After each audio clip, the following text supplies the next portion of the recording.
What's good, y'all? It's your girl, Pucca the stylist. Have so long it look like weave, and this is my story. Let's get it. This episode is brought to you by the Loyalty Club, one of the hottest brands out, where they keep their items limited and only for the loyal few. Check us out online at theloyaltyclub.us, or if you're in the New Orleans area, you can check us out at our flagship store, 841 Fulton Street. You already know what time it is. Only for the loyal few, club time. Right, so I'm like, tell everybody, I'm like, where you from? Downtown New Orleans, back of town to be exact. Shout out to the 7 Wall. Gotcha. So growing up, I'm like in the 7 Wall for you. And how was it for you? Ooh, growing up, I mean, the storm hit in 2005, so really growing up, I was a tomboy. I always played basketball with the boys. That's why I don't really like showing my legs much, because you could tell, like, I was one of them ones. Jumping fences, doing all that. That was me. I ain't care. I never was too much of a girly girl, but I always was pretty, so I take that as an advantage. Gotcha. So growing up as a tomboy, kind of tell us, you know, if it was some of the things that you actually ever had to like go through. Just always being with majority boys. Some people look at that like she trying to be hot, but it never gave that. It was always I'm balling. I'm with the bros. I never knew that as a child, but like growing up now, I have majority of male friends, and I see why. Jealousy real, and I see why too, cause I'm one of the ones. So I keep females minimum. So growing up in the 7 Wall in New Orleans, when were you first introduced to, you know, fashion, or like hip hop fashion, or like any type of fashion? Honestly, I always was weird in my own way. I never really knew what it was, especially at that age, like 2005, 6, 7. I was literally like 6, 7, 8. So that's the age I really started branching off into fashion once I got to Legacy Middle School, which was in San Antonio, Texas. So my extracurricular classes was like theater arts and art. So that always kept me going. So I just really tapped into it from there. I like vibrant colors. I don't really like nothing too dull because it don't bring too much life. So that's why I always got some type of colors on. So let's bring it back, you know, Hurricane Katrina, because that's gotta be the only way that you ended up in San Antonio, Texas. Hated it. So real. Like, you know, I'm like, how old you were? Well, how old were you? But when like Hurricane Katrina hit, and like, you know, how did it actually? I'm like, you know, for as like impact your family, or like kind of, I'm like, you know, if I put a toll on you. Yeah, I'm trying to get it right. I don't want to say it wrong. Okay, so Hurricane Katrina hit in 2005. I remember when the storm was actually in transition, and I was sitting in the I was sitting in a second bedroom, and I was like, Grandma, the birds flying. They got birds flying. She said, girl, there ain't no birds. That was the roof literally coming off. Like the black panels was coming off the roof. So at that age, I was like 6 or 7, 8, I think. I was like 7 or 8 when Katrina hit. So the transition to San Antonio, I ain't like it. I ain't gonna lie, I didn't like it. But it was something new. And I'm gonna be real, a lot of the New Orleans people that went to Texas, we was behind. Education-wise, we was behind. Like, it's a lot of stuff that we did not know when we went to Texas because Louisiana educational system is trash. Let's just be honest. I just had a conversation about that because basically, it's trash. Right now, Louisiana in whole has actually stopped teaching kids how to read and write in cursive. And like, you know, everywhere else in the world still doing this. So it's like, yep. And so why would you stop that if we already behind? Louisiana, I don't know. I don't know. And so I have no words for it, to be real. And so when did you come back? I came back to Louisiana in 2008 or 2009, which was when my biological aunt adopted me. So Katrina hit 2005.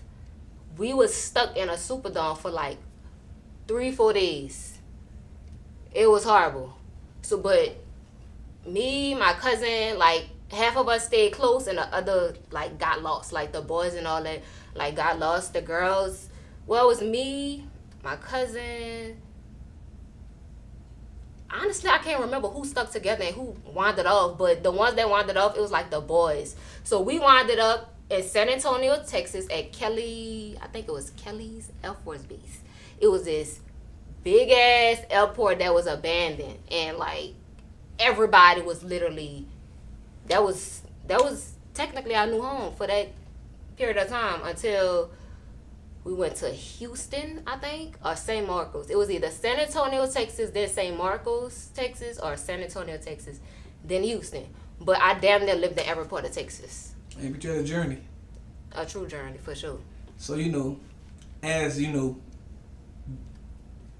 at the age you are right now, like, how do you think that Hurricane Katrina actually, like just put one impact on your life, like, from like day-to-day living?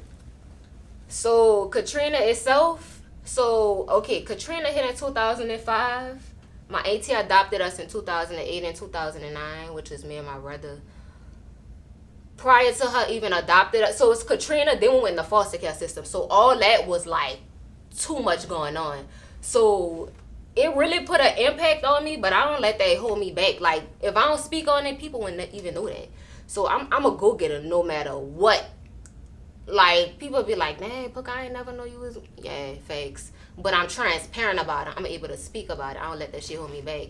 And I do have something called foster drop-in, too, for kids that's been in a foster care system, orphanage, whatever it is. Because, honestly, we if you look at the rates, we successful as fuck. We one of the most successful people, for real. And because, people that's been in a system. And that was my next question, like, how was the foster care system? Because like when I see it on TV, it don't look good. So I don't know how it is. It wasn't good, and my mouth, I just didn't want to be there.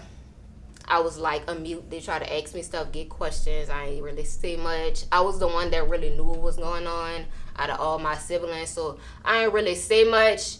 They couldn't tell me nothing either. I probably cut up to go to another home. I didn't want to be there, so I was like, fuck it, I ain't care.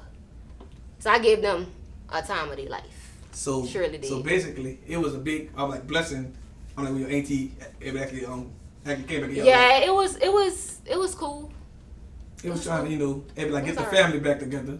It was okay. Okay, gotcha. It was okay. Well, with that being said, but you're still here to this day, and you actually making moves. It's happening. Gotcha. It's happening. If you're in a system, don't worry. I got some shit coming. Like, I'm gonna go visit. Like, I'm gonna give back to what is called San Antonio's Children's Shelter. That's where we was at. So I plan on doing a fashion show there with the kids that's currently there, like giving them some type of task and whoever's more creative. So I'm definitely going to be tapping into that too, like giving back to the kids in the system. Somebody got to speak life into them, you know what I'm saying? So. And that's facts. For sure. If they need hope. No, for real. And it's like, and it's in every system. That shelter is big. Like, I went to school on campus. It's huge. It's like a big ass LSU. Like, it's big. So it's big. Everything in Texas is big, though. It's big. Gotcha. So, coming back to New Orleans, I'm like, what school did you actually, graduate? Walker. And how was that? I loved Walker. We had fun. So I went to the original Walker. I went to the original OP Walker before it transitioned into Landry Walker. I went to the original Walker. So the Breezeway, it was a thing. If you went to Walker, y'all know about the Breezeway DJ Fridays. We had a time. And then, like, the first year of Landry Walker, it was cool, too. But, like, the year after that, it wasn't hitting on, like, the first year of the transition. So, yeah, it was nice. And so how did you actually feel, able to actually go into the, the real OP Walker, then, like, transition? Because, I heard the kids didn't like that at all. So, we was, like, we didn't. So, the first year, like, people was fighting. Landry people was fighting with Walker people. And some of us got along, and some of us connected, but it was really like, let me tell you, that was the school, that was like the top school that everybody wanted to get in. No lie. Like, it was so hard to get into school because it was damn near packed, and nobody wanted to leave. And if they were so strict the first year, like, you do anything, they putting you out. Because it was practically over capacity anyway. Right. they was trying to put you out anyway. Gotcha. So it's a graduating high school. Graduating high school. Dang, And so what did you I do ain't after telling them what year I graduated high school. Oh, no, I ain't saying the Because year. I'm young. Like, you know, after graduating high school, like what did you do? Have So, you go to college or? No, so I really wanted to be an RN. That's crazy. So when I was in my 11th grade year, I took dual enrollment at Delgado. I did CNA. I think it was my 11th grade year, or 12th grade year, just basically filling it out, getting the experience and things like that. But I always was into fashion. But I was literally like trying to force myself to do something else, but always in my head, I already knew I was gonna prevail one way or the other. So I was like, you know what?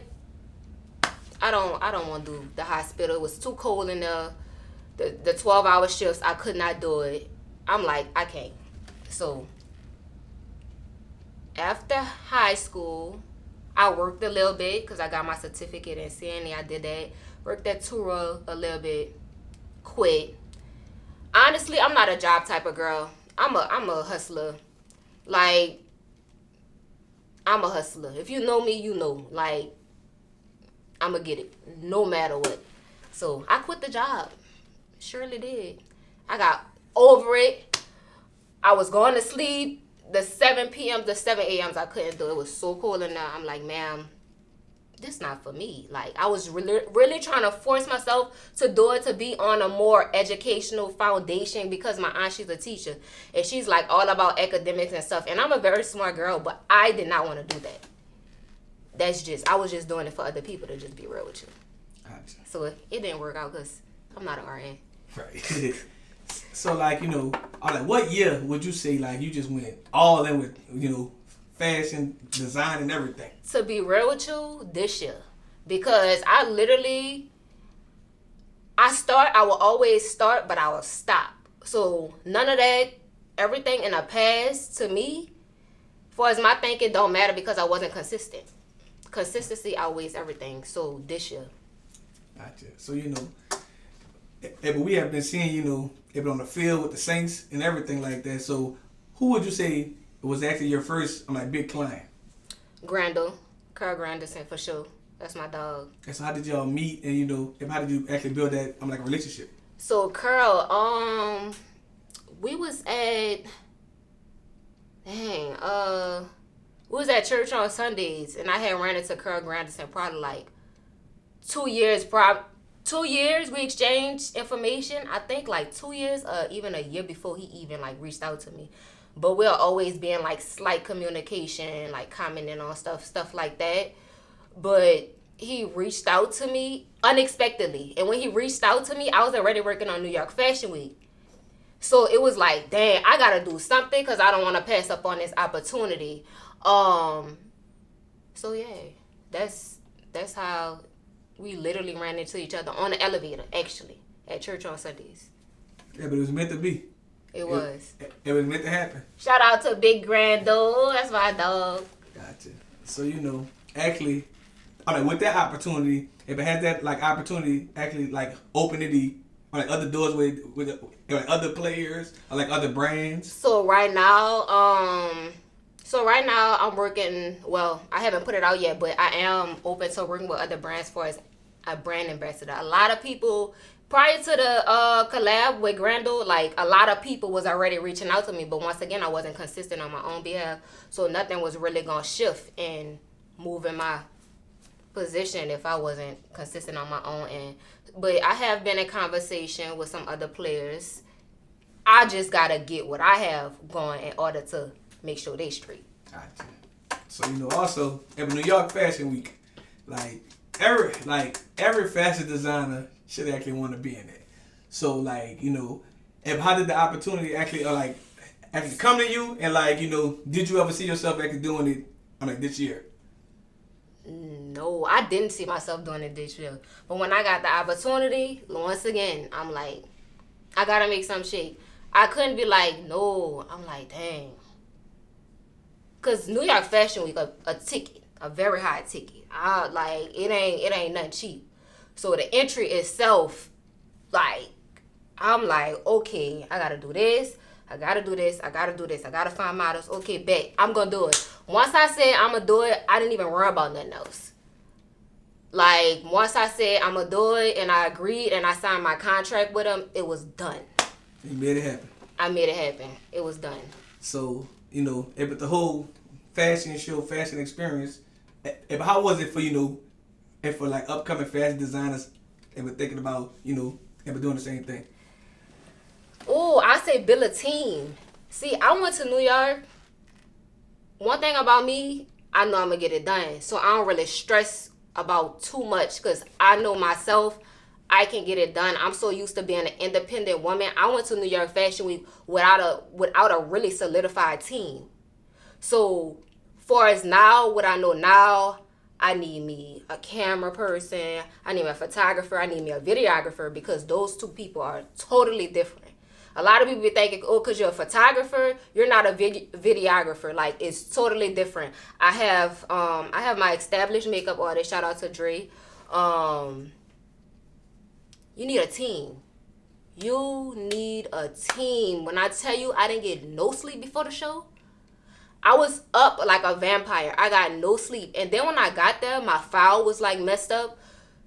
I stayed at the venue till like 11, 12, and I had to be up for 5. So I was planning my hair. I got my makeup done. I was in the first show that took place. I literally got no sleep. I was doing this, I was doing that, I was doing this, I was no sleep. And I went on the stage and jumped around. I was so tired.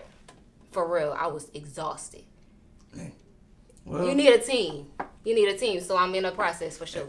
But you made it happen though. Once again, made it happen. So speaking on the team and all that, so what's your advice to someone watching this interview, thinking about, starting one, clothing brand, fashion line, or becoming one stylist?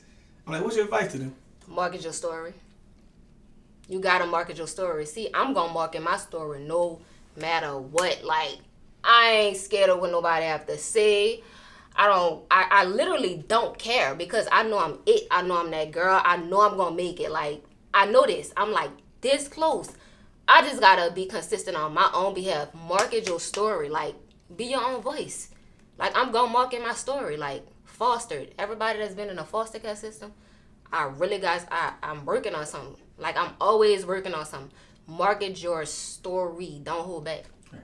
If you have two stories that's really very, very trauma for a lot of people. Like, like certain people, like just being in the Superdome during Katrina alone. And because I just made a jersey actually, and I'm gonna wear it Sunday to the game. Okay. And it was actually, people like, dang, why you chose that number? And I remember, but the number from the jerseys back then, and from like FUBU, it was 05 on it. Okay. And I was like, just that number it's just one hell of a year. Like Hurricane Katrina hit that year. I graduated high school that year. It's just a whole lot that year. So like, sometimes people gotta do things and actually sell a story, like how you just said. No, for real. And so like 05 was probably one, like people was sleeping on a blue mats, like the mats, like that was people bed. Like people was fighting over the blue mats. Like, when the players running, they probably hit it and the cushion. Like, people was fighting over that. It was real in the Superdome. I heard a lot of stories. It was from people getting raped and all. In a Superdome. Like, it was real. For real. I heard a lot of bad stories in the Superdome. That's why I say just you being in the Superdome during the hurricane as well, like even if you left your home to actually get in the Superdome, but I heard the Superdome, it was bad on its own. The Superdome was a hot mess. But then you had to, ever get transferred, Man, okay, I really feel like we was in a dome for 3 days, if I'm not mistaken. We was in a dome for 3 days. And I remember, like, my clothes was wet or something. Then it was time for us to leave. Like, they was picking certain people to go. And, of course, they had to be with somebody of age. And that's how everybody, like, if you had a big family, y'all was getting split up. Because when it was time for somebody to go, they have an adult with this group, it's time to go. So I remember we had got on a motor coach. It was so cold. Me and my cousin, we wore a black trash bag over us. It was freezing on the bus. I remember I was freezing. I had a black, like, we literally poked a hole in at the top like a poncho, and we really was on a bus like that. Gotcha. Survival of the fittest. And so let's bring it back before Katrina, because people gonna ask, about, your mom and your dad. So what happened all the way until the point of actually Hurricane Katrina, and before with your parents? What you mean? Actually, were you living with your mom or your dad? Okay, so prior to Hurricane Katrina, I was staying with my grandma. Honestly, I think when Hurricane Katrina hit, my mom was in jail. So Katrina hit, it was me, my grandma, my sister, and then me, my grandma, and my sister, and my little sister. So when Hurricane Katrina hit, my mom was in jail and my daddy was in jail too. So it was just me, my grandma, and my sister, and my little sister. And so have your parents ever actually got out of jail? Yeah, so my daddy literally just got out of jail probably last year. That's another thing. They always told me my daddy had 20 years in jail. And when I got 20, I got 21, 22, 23, 24. What he had? So they always told us he had 20 years in jail because they didn't want us to worry, but he had life. But my daddy's smart. He gave life back. So it's very, very seldom that somebody give life back. So he really a genius, but he make dumb decisions. I can't say that. He really do. So have you been talking to your father since you've been home? Yeah, when he don't get on my nerves. So he already knows. And so how you think the relationship was by him, actually by you growing up and him not being there actually physically in your life? Well, my grandma, which is my daddy mama, and my aunt, which is my daddy's sister, is really all I really knew. So they really fulfilled for him. So I guess that was the fulfillment on his behalf. That's why they always told us he had 20 years in jail. But he was wrongfully convicted as well. He wasn't supposed to be convicted as such, but he was wrongfully convicted, but he did get life back. So I guess they basically took on his weight. So before as your mother's side, did you have any contact with them as well? Yeah, Mm-hmm. Okay. That when Hurricane Katrina hit, that's the side I was on. That's my mama's side. Okay. Yeah. So 2024, you have a story to tell. Most people see people with a smile on their face every day, and just don't know what they actually been through. A lot of people I remember somebody asked me when I went to work, why would you post that you was at foster care thing? I said, huh? She said, why you made that post last night or whatever? Because it was something about foster kids, and I reposted and I put it whatever I said. And when I went to work, they had asked me about it. I was like, because I was. Girl, stop lying, Pucca. I'm like, for real, the fuck? I don't want to lie about that. But no, a lot of people don't think I've been through what I've been through. But I'm very, very transparent. I'm going to talk about it for sure. And I tell people a lot, here in New Orleans, at least 90% of they don't talk about it. No. That's the problem. I ain't talking about just foster care. At least 90% people carry trauma. And sure. They just smile and they'll say your average person lives here, has experienced their friend got killed or their family member got killed, gun violence. Yep. And that's not even natural death. So yep. I'm happy I ain't see that shit. Or even just hearing it, it's just I tell people often, if you grew up in a small town in Kansas or Nebraska, you probably would have no friends, no family members ever been killed. They probably died from old age. But here in New Orleans, it's like an average and a common thing. You hear about it and you just if you might be sad for a week or something, or go celebrate the prison for second line, and after that you gonna live with you go on with life. That's sad to say, but no, that's true though.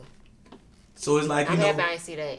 Right, but I'm pretty sure you heard someone that you saw. Yeah. So even all the trauma that you already faced and experienced, you still got to go through things like that living there. Yep.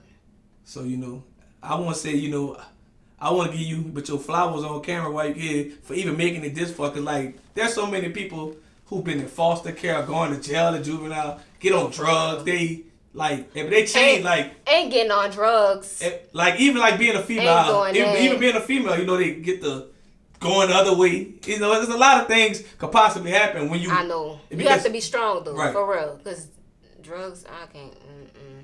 Sorry, ain't getting on drugs. That's a good Can't thing. do the drugs. Me neither. I ain't getting on nothing. I can't do the drugs. No. Gotcha. And so being in the fashion world, I gotta ask you this: like, what do you enjoy most about it, and like, what do you actually hate about it? Oh, so networking, that's my cup of tea right there. Anywhere I go, I'm going to network. I could be sitting at a bar by myself. Somebody gonna come up to me, ask me who I am. It's like I'm an energy magnet. Like people, I be by myself half of the time.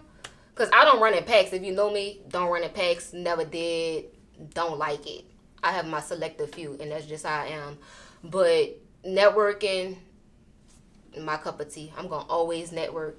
And my least favorite, I say my least favorite is people really trying to tap into trends and tap into quote unquote fashion norms just because they see it instead of being themselves. I'm not one of them. I'm gone. You lucky I ain't have bows in my head today, cause I would have came on here with 2 bows in my head. I'm gonna be 30 years old wearing bows in my head. No, for real. Like I'm just me. A lot of people not they self, and that's what a leg get cut off at. Like, gotcha. So being like in New Orleans right now, New Orleans right now is on fire with fashion designers, stylists, and everything like that. So where do you see New Orleans fashion going? I'm like in the next 5 years. Ooh, in the next 5 years, honestly, New Orleans could skyrocket in a lot of areas. Not even just fashion, like in every aspect, if everybody could stick together. So once we get that in line of everybody trying to stick together and be copacetic and cordial or whatever the circumstances may be, we could really go far. Because New Orleans, Louisiana, Baton Rouge, Louisiana as a whole, we have so much talent. Right. But they don't stick together. I ain't gonna lie to you. I don't preach the kumbaya. I don't see them getting together. So that's what I'm saying. I just say, long as people can stay cordial and just that's why I say cordial. But yeah. like, it'll be so much better if everybody could just get along and get together and like. It sounds collab, too good to be true. And don't be weird. Right. Because so weird. Because a lot of people have, like they have like motives against other people. They don't. No, a lot of people feel like you're gonna take too much attention from what they probably have everything like. You come around, they feel like you're going to take the attention away from what they have. It's like, damn, like, can't we just work together? Right. But I think, just here in New Orleans, we need to start back, fashion shows and a lot of different things for the actually, because we have over like 20 different clothing brands and designers, so it's time to like, to start showcasing it. Me and one of my friends was actually talking about a fashion show that we trying to come up with, so for New Orleans. So I think it's going to be successful. Gotcha. If we move forward with it. I think it'll be something good for the city. So, tell us, actually, I'm like, what's next for you? So, right now, I'm in a process of rebranding. Slightly rebranding, just like my logo and things like that. So, I don't really want to speak on it too much. But if you know, you know. It's a lot. It's a lot going on. Elevation and evolving. Just simple as that. That's the simplified way I could put it. Gotcha. And also, last but not least, tell the world. I'm like, what can they find you on social media and where else? Y'all can find me. Well, I honestly only have one social media platform, which is Instagram. Oh, and TikTok, but I really don't be on TikTok, but I need to be on TikTok. Y'all can follow me on Instagram at Puckstyles, Pucstyles. And on TikTok, damn, I don't even remember my TikTok name. Pucca the Stylist on TikTok. So that's Puccathe Stylist on TikTok and Puckstyles on Instagram. That's the only social media platforms I have. So if anybody... That's another thing. A lot of people be acting weird like they be talking to me. I really be feeling like somebody be catfishing me. Like, I swear. No, for real. If it ain't from them accounts, it's not me. I had to add that in there because it don't be me. I promise.